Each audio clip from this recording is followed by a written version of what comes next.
Europe 1. Le journal de 7 heures présenté par Alexis de la Fléchère. Bonjour Alexis. Bonjour Lionel, bonjour à tous. Colère et incompréhension à Nîmes suite à la mort hier soir d'un garçon âgé de 10 ans, victime collatérale d'une fusillade dans le quartier Pisevin à Nîmes. Donc, avec son frère et son oncle, il rentrait tranquillement d'un restaurant quand le véhicule a été pris pour cible. L'oncle, un militaire de la marine, a été touché de 3 balles, mais ses jours ne sont plus en danger. Une famille sans histoire selon la procureure, et au lendemain de ce drame, l'émotion est toujours forte dans ce quartier nîmois. Stéphane Burgat. C'est un ensemble de grandes tours situées à quelques minutes à peine en voiture du centre-ville nîmois. Mais c'est surtout un quartier sous la coupe des dealers, déplore cette mère de famille. C'est vraiment un cauchemar. Ça va jamais finir. Les enfants, ils sont vraiment choqués. J'ai un enfant de 3 ans. Quand on sort dehors, il voit les gens cagoulés. Il me demande maman, pourquoi ils sont comme ça. Moi, je ne veux pas que mon fils grandisse ici. Parce que lui, il entend les tirs. Sur une placette ombragée, elles sont une dizaine à se rassembler en robe traditionnelle comorienne pour témoigner leur soutien à la famille du jeune garçon abattu ici. Ça déchire carrément le cœur aussi, parce que l'enfant, il n'en a rien à voir là-dedans. Et ça ne va pas rester impuni comme ça. Ça donne même envie de pleurer, mais je n'arriverai pas. Parce que là, si je pleure, là, ça va inonder. J'essaie juste de tenir mes larmes. Et le cœur est brisé là. C'est comme si c'est mon enfant. Et symbole de cette situation étouffante dans le quartier, la médiathèque fermée depuis début juin après des menaces, des intimidations des dealers sur les employés municipaux. Garder cette médiathèque fermée était une erreur, déplore Alain Lorjas, président du comité de quartier. C'est pas ça qu'on aurait dû faire. On aurait dû au contraire essayer de canaliser les choufs et laisser ouvert la médiathèque. Moi je trouve que c'est débile. Et le tout nouveau préfet arrivé cette semaine n'est autre que l'ancien directeur central de la police judiciaire, Jérôme Bonnet, très attendu, il le sait, sur ce problème sensible des réseaux de stupéfiants. Nîmes, Stéphane Burgat, Europe 1. Et dans cette affaire, les 4 suspects sont toujours recherchés. Et ce matin aussi sur Europe 1, témoignage de l'oncle de la victime qui conduisait la voiture au moment des faits. Propos recueillis par nos confrères de CNews. Écoutez. J'ai fait demi-tour, ils ont tiré sur la voiture. Et là, j'ai senti un boum derrière mon dos. Il y avait tellement de bruit, c'était comme à la guerre, quoi. Je sais pas, il y avait tellement. Je voyais tout le monde qui courait, des enfants qui jouaient là. Et j'ai dit au gamin, baissez-vous. Et j'ai accéléré, je suis parti. J'avais mon neveu, j'étais accroché derrière et tout ça. Et il a reçu une balle derrière le dos. Voilà l'oncle de la victime que vous venez d'entendre. Il était interrogé sur son lit d'hôpital par nos confrères de CNews. Et malheureusement, il n'y a pas qu'à Nîmes que la population subit les règlements de compte sur fond de trafic de drogue. À Marseille, la violence se poursuit. Un jeune de 14 ans a été grièvement blessé hier par balle dans la cité de la Cayolle.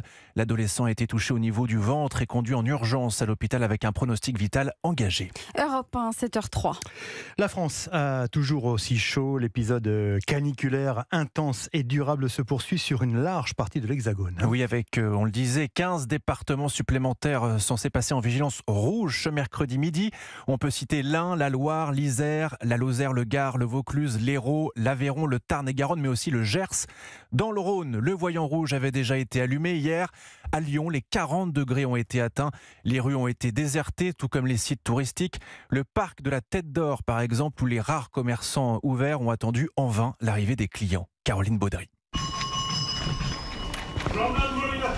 On a réduit de 4 à 2 séances par jour. Philippe transpire à grosses gouttes quand il anime ses marionnettes, mais les rires des petits, moins nombreux, ne résonnent plus comme avant. D'habitude, là, sur les séances du mois d'août, on est à peu près à plus d'une centaine de personnes par séance. Là, il y avait une grosse vingtaine, on va dire. Niveau recette, il y a un vrai manque à gagner, bien sûr. Comme dirait Guignol, faites attention à la clavicule. Son collègue du jour, Yann, qui vend des friandises dans un kiosque, seul face à des manèges à l'arrêt. C'est désertique, mais c'est normal que les gens viennent pas sur la place, parce qu'il fait vraiment trop chaud, quoi. Là, je pense qu'on est une personne toutes les 40 minutes à peu près. D'habitude, il y a une file d'attente, la place marche totalement, tous les commerçants sont ouverts et il y a vraiment du mouvement, quoi. La seule file d'attente est formée devant les fontaines à eau par les rares touristes qui s'aspergent. Laura vient d'Espagne, elle agite son éventail avachi contre un muret. 40 degrés, c'est impossible. Elle dépensera son argent dans les endroits climatisés. Lyon, Caroline Baudry, Europe 1.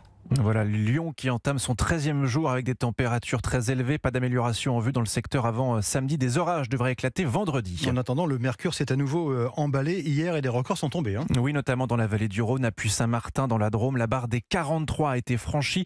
43,5 degrés enregistrés précisément.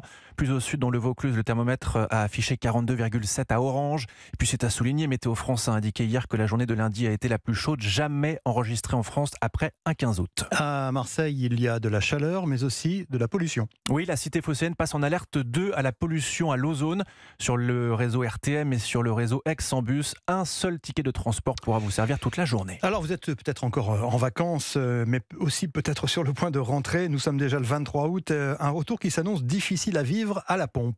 Passage particulièrement douloureux, oui, avec des prix qui grimpent et cette augmentation chamboule aussi les projets des vacanciers. Reportage en Vendée de Charles Guyard. C'est la mauvaise surprise des vacances. Après une semaine passée en Vendée, Jean-Michel et Réjeanne s'apprêtent à repartir. Mais ce que craint plus que tout ce couple de retraités de l'Oise, ce n'est pas les éventuels embouteillages sur la route. J'appréhende le passage à la pompe. À 2 € le litre, on aurait pu aller plus loin. On revoit le planning des vacances. On ne prend pas l'autoroute, s'il faut rajouter le péage, ça nous ferait cher. Hein. D'autres vacanciers se sont également mis à compter en voyant le prix de l'essence flamber jour après jour et en prévision du retour, ils limitent leurs activités. On est parti, il était à 1,70 et là il est à peu près 1,90. Ça fait 20 centimes d'augmentation sur 3 semaines. C'est énorme. L'essence serait plus bas, on ferait plus de choses, un restaurant, de sorties pour les enfants. On ne fait pas d'extra, le budget voyage, c'est limité. Dans le camping Calgère, près de La Roche-sur-Yon, Nathalie Pilonnière subit elle directement cette inflation à la pompe. Ceux qui avaient prévu peut-être partir avant la rentrée, ils vont se dire si l'essence augmente, on va peut-être rester chez nous. Et du coup, il y a vraiment une baisse de réservation. On pensait que l'été allait pousser jusqu'au 1er de septembre et il n'y a pas eu cet effet qu'on attendait tous. Et voilà comment un carburant à près de 2 € le litre menace la fin de la saison estivale d'une vraie panne touristique. Charles Guyard, correspondant Europe 1 dans l'Ouest. Ils se vendent comme des petits pains. 600 livres signés et vendus en l'espace de 2 heures hier pour Nicolas Sarkozy. L'ancien président de la République était en dédicace à la Baule pour signer Le Temps des combats, paru chez Fayard. Deuxième tome de ses mémoires, un récit de 592 pages sur son quinquennat émaillé de commentaires sur la vie politique actuelle. Alexandre Chauveau, l'ancien chef de l'État, n'a rien perdu de son goût pour la politique. Oui, en marge des signatures adressées à ses lecteurs, Nicolas Sarkozy s'est laissé aller à quelques confidences. Alors que ses écrits sur l'Ukraine ont fait réagir certains élus et observateurs, l'ancien chef de l'État ayant affirmé que Kiev devrait rester une région neutre entre l'Europe et la Russie, Nicolas Sarkozy s'agace des réactions indignées devenues selon lui trop répandues dans le débat public. Chacun peut avoir son opinion et je ne prétends pas que mon opinion est la seule intéressante. Mais ce qui est accablant, c'est de voir sur tant de sujets, les postures prendre plus d'importance que la réflexion. Autre sujet d'actualité abordé, Gérald Darmanin, adoubé dans son livre comme potentiel successeur à l'Élysée, écrit assumé à l'oral par Nicolas Sarkozy. J'aime beaucoup Gérald et il le sait. Je crois que c'est réciproque. Il a été avec moi un ami formidable. C'est important la fidélité. La fidélité sur le long terme, ça compte. Tout n'est pas dans le cynisme. Nicolas Sarkozy qui ne sera pas pour autant à la rentrée du ministre de l'Intérieur le 27 août à Tourcoing. L'ancien chef de l'État poursuit sa tournée des librairies à Arcachon puis Biarritz vendredi. Voilà, puis à souligner que Nicolas Sarkozy sera l'invité de Pascal Praud mardi prochain pour votre nouveau rendez-vous. Pascal Praud et vous. Les sports, Alexis, les championnats du monde d'athlétisme. Oui, et coup dur pour Kevin Mayer. Inquiétude, Jean-Claude Perrin, pour ce triathlète français. Oui, il ne faut pas oublier une chose, le décathlon, c'est 10 épreuves. 2 journées d'efforts, de récupération, c'est soutenu, c'est intense et on ne peut pas se présenter à un décathlon olympique ou championnat du monde avec une forme moyenne. On ne peut pas dire ça ira mieux demain. Tellement l'intensité entre les épreuves. Et puis il ne faut pas oublier une chose, Kevin est le recordman et le champion en titre. Il n'y va pas pour faire une participation supplémentaire. Non, ça risque d'être un coup dur pour nous. J'espère que les dépêches ne donnent pas l'exacte vérité de la gravité de notre athlète. Maintenant, si jamais il devait douter, eh bien qu'il arrête.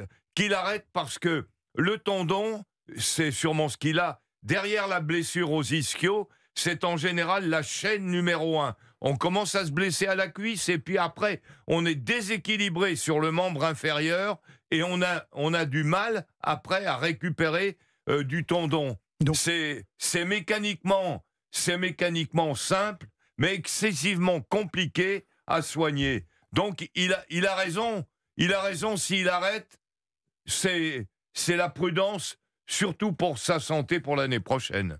Merci Jean-Claude Perrin. On croise les doigts quand même pour Kevin Meyer. Oui, on l'espère, on l'espère. Merci Alexis de la Fléchère, à tout à l'heure. La météo des plages, ma chère Estelle.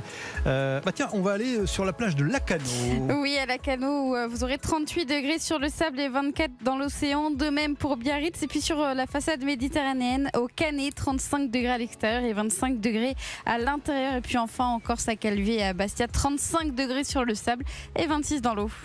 Merci Estelle, c'est Europe 1 Matin, il est 7h11. Après un coup d'œil sur vos journaux, on fera un petit flashback sur la Coupe du Monde de rugby. Et puis juste après, nous ferons notre plongée dans les archives Europe 1 avec l'Or d'Autriche, retour en 1980 pour la réception de Marguerite Yourcenar à l'Académie française. A tout de suite sur Europe 1.